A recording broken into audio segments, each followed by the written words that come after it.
And we're back, and I am quite surprised that we ended up surviving.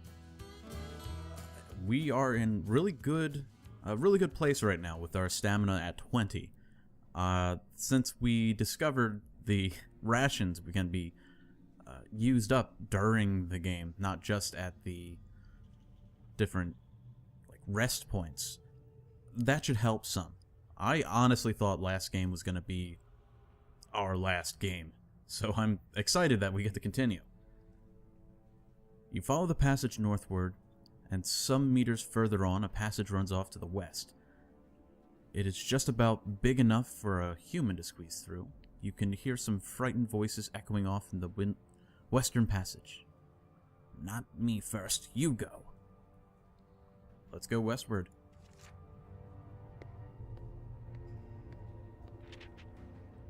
You enter a large, stony cavern with stalagmites rising from the floor. Aside from the tunnel you just entered, there is another tunnel leading out of the cavern. Sinister-looking cobwebs cover the floors and walls. Two goblins are staring at this tunnel in absolute terror, and clearly are too afraid to enter. They are arguing with each other over who goes in first.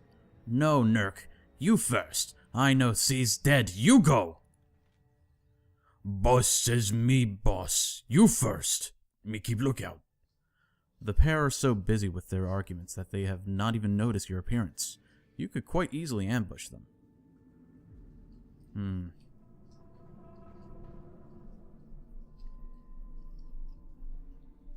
That seems dishonorable, to just surprise attack them. Let's talk to the goblins. You stride up to the stupid goblins and give a shout. The pair of them might almost jump out of their wretched skins in fright. You raise your hands to show you mean no harm, and the goblins exchange looks. They go? Us not go? They go, boss happy. A nasty smile oozes across the other goblin's face. Might get killed, boss happy. The pair of them face you, unaware that you have heard everything they've said. You, go in tunnels, Firetop spiders, very bad. Killed Zeus. The other one chimes in with glee. Kill spiders! Us go break. Without giving you a chance to say anything, the pair scamper off to take their hard-earned break. Continue north.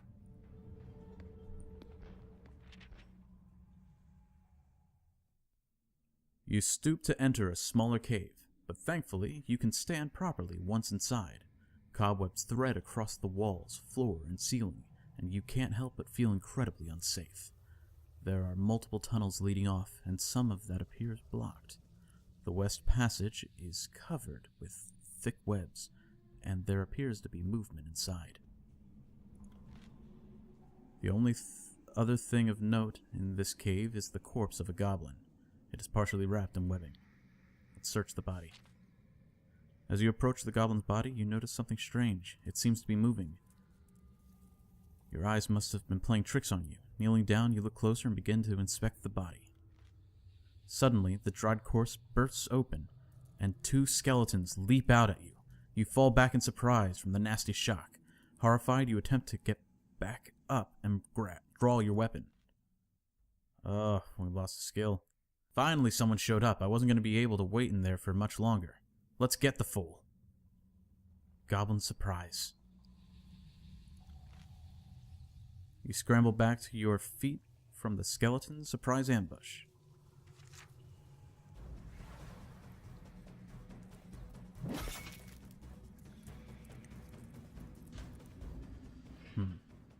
Let's just attack and see what their movement is like.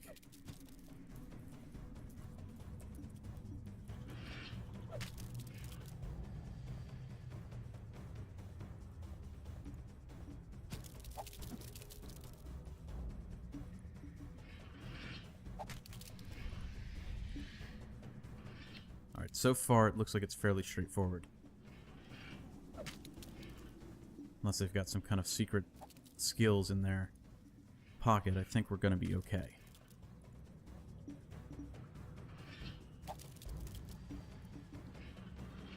Alright, that was pretty simple.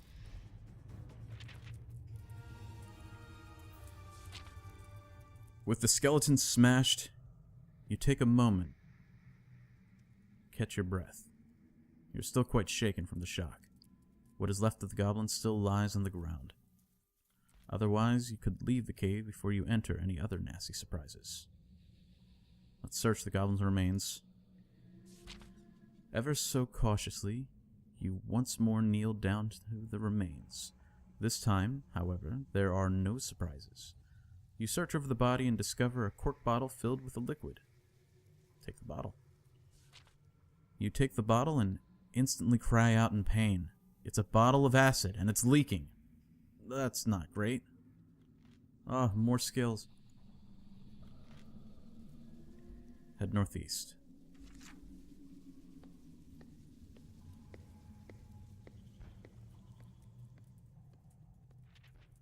You enter the cavern and look around to see dozens of stalactites and stalagmites bordering the perimeter. Numerous drips can be heard. In the far corner is a very large, sticky cobweb. It is littered with bones and other detritus, presumably from unwary victims of a creature that calls it home.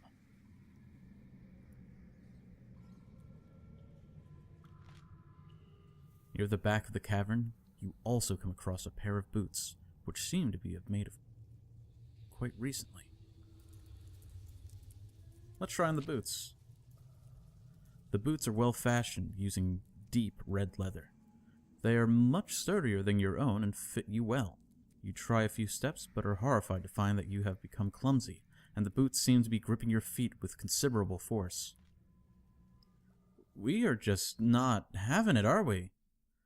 As you struggle to free yourself, you hear a crack and a smash as a stalactite falls from the roof. You crane around to see a large black shape shifting towards you.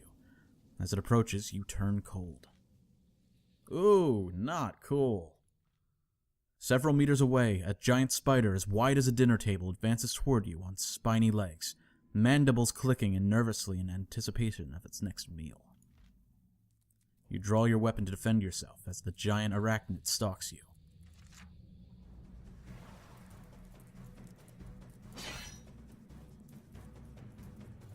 So, looks like a boss battle. Just try and get out of the way and see what happens. Oh, not great. Oh, and the sound.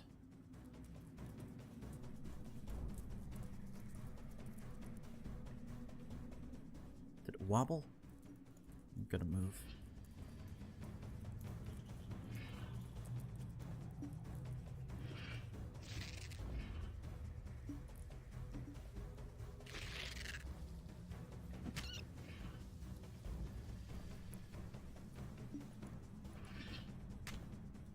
Okay, that's not as bad as it could have been.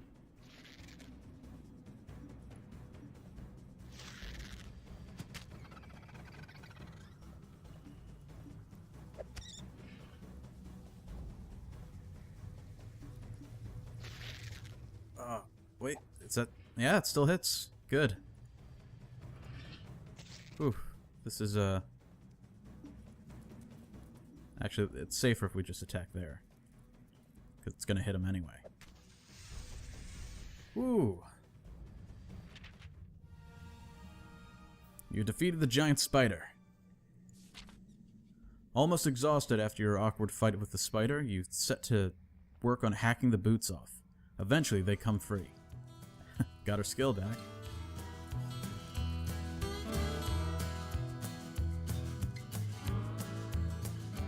Leave the cave. And I think we'll probably stop there for now. We'll continue next time.